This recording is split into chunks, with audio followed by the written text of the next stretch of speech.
¿Qué esperas? Suscríbete al canal, deja tus comentarios y manita arriba. No te olvides de visitar nuestro sitio web para más contenido. Somos Doctrina Sud, somos buena onda. Creemos en estar sujetos a los reyes, presidentes, gobernantes y magistrados, en obedecer, honrar y sostener la ley. Creemos en ser honrados, verídicos, castos, benevolentes, virtuosos y en hacer el bien a todos los hombres. En verdad, podemos decir que seguimos la admonición de Pablo. Todo lo creemos, todo lo esperamos, hemos sufrido muchas cosas y esperamos poder sufrir todas las cosas. Si hay algo virtuoso, o bello, o de buena reputación, o digno de alabanza, a esto aspiramos.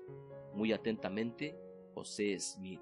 Esto lo podemos leer en History of the Church, tomo 4, página 536-541, y Escritos y Discursos de los Profetas de Nuestros Días, Leona de junio de 1978, página 39 a la 44. ¿Cómo pasaron los artículos de fe a ser parte de las Escrituras? Bueno, en 1851 los artículos de fe se incluyeron en la primera edición de la Perla de Gran Precio que se publicó en la Misión Británica. Después que la Perla de Gran Precio se revisó en 1878 y que pasó a formar parte de los libros canónicos en 1880, los artículos de fe pasaron a ser doctrina oficial de la Iglesia. Eso lo podemos ver en la Historia de la Iglesia, en la Dispensación del Cumplimiento de los Tiempos, página 291. Bueno, ¿qué trascendencia tienen los artículos de fe? Los artículos de fe, hermanos, ayudan a los miembros de la Iglesia a explicar y a defender muchos principios del Evangelio. El elder Elton Perry, miembro del Quórum de los 12 Apóstoles, escribió: «Qué gran bendición sería que todos los miembros de la Iglesia memorizaran los artículos de fe y obtuviesen conocimiento de los principios que contiene cada uno de ellos. Estaríamos mejor preparados para dar a conocer el Evangelio a los demás». Contienen exposiciones directas y sencillas de los principios de nuestra religión y constituyen una poderosa evidencia de la inspiración divina que poseía el profeta José Smith. Exhorto a cada uno de ustedes a estudiar los artículos de fe y las doctrinas que enseñan. Si los utilizan como guía para dirigir sus estudios de la doctrina del Salvador, se encontrarán preparados para expresar su testimonio de la Iglesia restaurada y verdadera del Señor. Con convicción podrán decir: creemos en esto.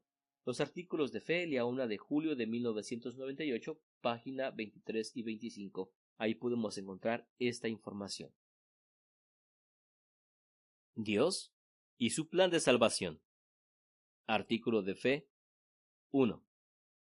Tres seres separados y distintos. El elder Dallin H. Hawks, miembro del Quórum de los 12 Apóstoles, dijo: «Junto con las demás denominaciones cristianas, creemos en una Trinidad compuesta del Padre, del Hijo y del Espíritu Santo. Sin embargo, testificamos que estos tres miembros de la Trinidad son tres seres distintos y separados. También testificamos que Dios, el Padre, no es solo un espíritu, sino una persona glorificada, con un cuerpo tangible, como lo es su Hijo resucitado, Jesucristo. Muchos cristianos rechazan la idea de un Dios tangible y de una Trinidad compuesta de tres seres separados. Creen que Dios es espíritu y que la Trinidad es un solo Dios. El conflicto entre el mundo especulativo de la filosofía griega y la fe y las prácticas simples y literales de los primeros cristianos produjo severas contenciones que amenazaron ensanchar las divisiones políticas del fragmentado Imperio Romano. Eso llevó al emperador Constantino a convocar el primer concilio mundial de la Iglesia en el año de 325 después de Jesucristo.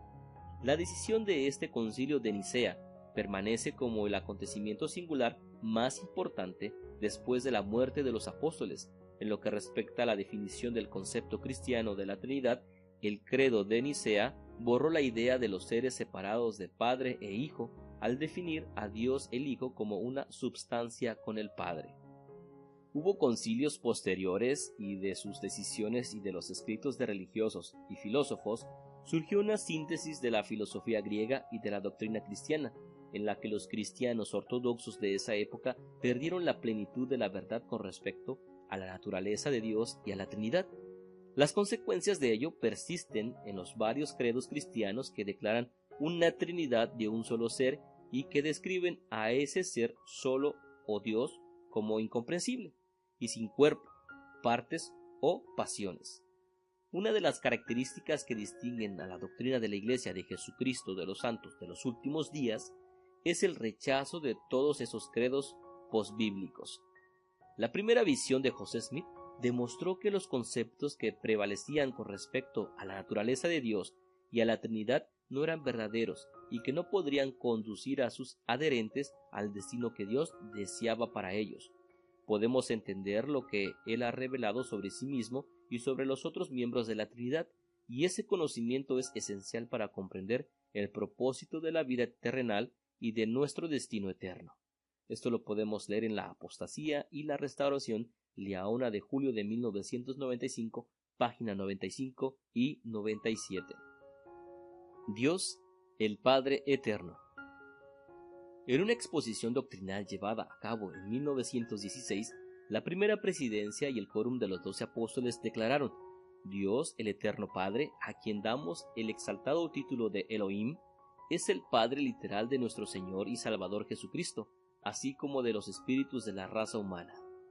Esto lo leemos en El Padre y el Hijo, mi reino se extenderá, página 80. El presidente Brigham Young dijo: quiero decir a cada uno de ustedes aquí presentes que ya conocen muy bien a Dios, nuestro Padre Celestial, o sea, el gran Elohim. Lo conocen muy bien porque todos ustedes han vivido en su casa y han estado con Él año tras año, y sin embargo, aún están buscando conocerlo cuando en realidad simplemente se han olvidado de lo que sabían. No hay nadie que no sea hijo o hija de ese Ser Supremo, el Padre Celestial. En el mundo espiritual, sus espíritus fueron primeramente engendrados y dados a la luz, y vivieron allí con sus padres durante mucho tiempo antes de venir aquí. Lo leemos en Journal of Discourse, tomo 4, página 216. Su Hijo, Jesucristo. El presidente Herbert J. Grant expuso: nosotros creemos sin ninguna duda que Jesucristo es el Hijo de Dios, engendrado por Dios, el primogénito en el Espíritu y el unigénito en la carne, que Él es tan Hijo de Dios como lo somos nosotros de nuestros padres terrenales. Citado en Doctrina del Evangelio, Manual del Alumno, Religión 231-232, página 13. El elder Neil A. Maxwell, miembro del quórum de los 12 apóstoles, testificó: ya sea que se le llame en forma descriptiva Creador, Hijo unigénito, Príncipe de paz, Abogado, Mediador, Hijo de Dios, Salvador, Mesías, Autor y Consumador de la salvación, Rey de Reyes, yo testifico que Jesucristo es el único nombre bajo el cielo mediante el cual el hombre puede ser salvo. Podemos leer esto en Doctrina y Convenios, sección 18, verso 23. Testifico que Él es totalmente inigualable en cuanto a lo que es, lo que sabe, lo que ha efectuado y lo que ha experimentado, y aún así nos llama tiernamente sus amigos. Podemos leer esto en Divino Redentor, Liaona de febrero de 1982, página 12. El Espíritu Santo. El elder Spencer W. Kimball, en ese entonces miembro del quórum de los 12 apóstoles, enseñó: el Espíritu Santo es un revelador. Toda alma digna tiene el derecho de recibir revelación, la cual se obtiene por medio del Espíritu Santo. En la despedida que Moroni da a los lamanitas dice: y por el poder del Espíritu Santo podréis conocer la verdad de todas las cosas. Y el Espíritu Santo es un recordatorio que traerá a nuestra memoria las cosas que hemos aprendido en el momento que las necesitemos. Él es un inspirador que pondrá palabras en nuestra boca, esclarecerá nuestra comprensión y dirigirá nuestros pensamientos. Él nos testificará de la divinidad del Padre y del Hijo, de sus misiones y del programa que nos han dado. Él es un maestro y aumentará nuestro conocimiento. Él es nuestro compañero y caminará con nosotros. Nos inspirará a lo largo del camino, guiará nuestros pasos, nos avisará de nuestras debilidades, fortalecerá nuestras resoluciones y nos revelará propósitos y aspiraciones justas. Citado en Doctrina del Evangelio, Manual del Alumno, Religión 231-232, página 16. La transgresión de Adán y Eva. El elder James F. Faust, en ese entonces miembro del quórum de los 12 apóstoles, explicó: debido a su transgresión, Adán y Eva, al decidir abandonar su estado de inocencia, fueron expulsados de la presencia de Dios. Esto se conoce entre los cristianos como la caída o la transgresión de Adán. Fue una muerte espiritual porque Adán y Eva fueron separados de la presencia de Dios y se les dio el albedrío para actuar por sí mismos y no para que se actúe sobre ellos. También se les dio el gran poder de la procreación para que pudieran cumplir el mandamiento de multiplicarse y llenar la tierra y tener gozo en su posteridad. El resto de su posteridad también quedó al margen de la presencia de Dios. Sin embargo, la posteridad de Adán y Eva era inocente del pecado original, dado que no participó en la transgresión, y por tanto, era injusto que toda la humanidad sufriera eternamente por el pecado de nuestros primeros padres, Adán y Eva. Era necesario poner en orden esa injusticia, y por lo tanto, se necesitaba el sacrificio expiatorio de Jesús en su función de Salvador y Redentor. Debido al hecho trascendental de la expiación, es posible que toda alma obtenga el perdón de sus pecados, que éstos se limpien y se olviden. Esto lo podemos leer en el Divino Don de la Expiación, Leona, enero de 1989, página 13 y 14. El castigo por nuestros propios pecados. El elder Dallin H. Oaks dijo: a fin de tener derechos a reclamar la victoria del Salvador sobre la muerte espiritual que sufrimos por nuestros pecados, debemos aceptar las condiciones que Él nos ha impuesto. Según Él mismo nos ha dicho en la revelación moderna: yo, Dios, he padecido estas cosas por todos, para que no padezcan si se arrepienten. Mas si no se arrepienten, tendrán que padecer así como yo. Artículo de fe número 3. Por la expiación de Cristo. El elder David B. Hauck, miembro del Quórum de los 12 Apóstoles, testificó: creemos que Cristo vino al mundo para rescatar a la humanidad de la muerte temporal y espiritual que trajo al mundo la caída de Adán, y que su sangre inocente se vertió para que la humanidad resucite en inmortalidad y para que aquellos que crean y obedezcan sus leyes se levanten para vivir eternamente. La salvación se ha administrado en los mismos términos y condiciones en todas las edades. Los hombres deben tener fe en Jesucristo, arrepentirse de sus pecados, bautizarse en su nombre, recibir el don del Espíritu Santo y permanecer fieles para lograr la vida eterna. El Señor, Dios, ha enviado a sus santos profetas entre todos los hijos de los hombres en todas las edades para declarar estas cosas, así como lo hace hoy en día. El elder James E. Faust, en ese entonces miembro del Quórum de los 12 Apóstoles, explicó: existe una diferencia entre la inmortalidad o existencia eterna y la vida eterna, que significa tener un lugar en la presencia de Dios, por medio de la gracia de Jesucristo. Todos los hombres reciben la inmortalidad, justos o injustos, rectos o pecadores. Sin embargo, la vida eterna es el mayor de todos los dones de Dios. Según nos dice el Señor, obtenemos ese gran don si guardas mis mandamientos y perseveras hasta el fin. Si lo hacemos, la promesa es: tendrás la vida eterna. La obediencia a Dios. El profeta José Smith dijo: para obtener la salvación no solo tenemos que hacer algunas cosas, sino todo lo que Dios ha mandado. Los hombres podrán practicar todo menos aquellas cosas que Dios nos manda hacer, y por fin se condenarán. Mi objeto es obedecer y enseñar a otros a obedecer a Dios precisamente en las cosas que Él nos manda. No importa que el principio sea popular o impopular, siempre sostendré un principio verdadero, aunque yo sea el único. Las leyes y las ordenanzas del Evangelio. El elder L. Ray L. Christensen, que fue ayudante del Quórum de los 12 Apóstoles, dijo: si guardamos las leyes y los convenios del bautismo y honramos el sacerdocio y sus convenios, se nos permitirá entrar en el templo del Señor y allí hacer convenios con Él, los que a la vez, si los guardamos, nos harán merecedores de la plenitud de gozo en el reino de nuestro Padre y de ser investidos con los poderes, los derechos, las bendiciones y las promesas de bendiciones que embellecerán nuestra vida.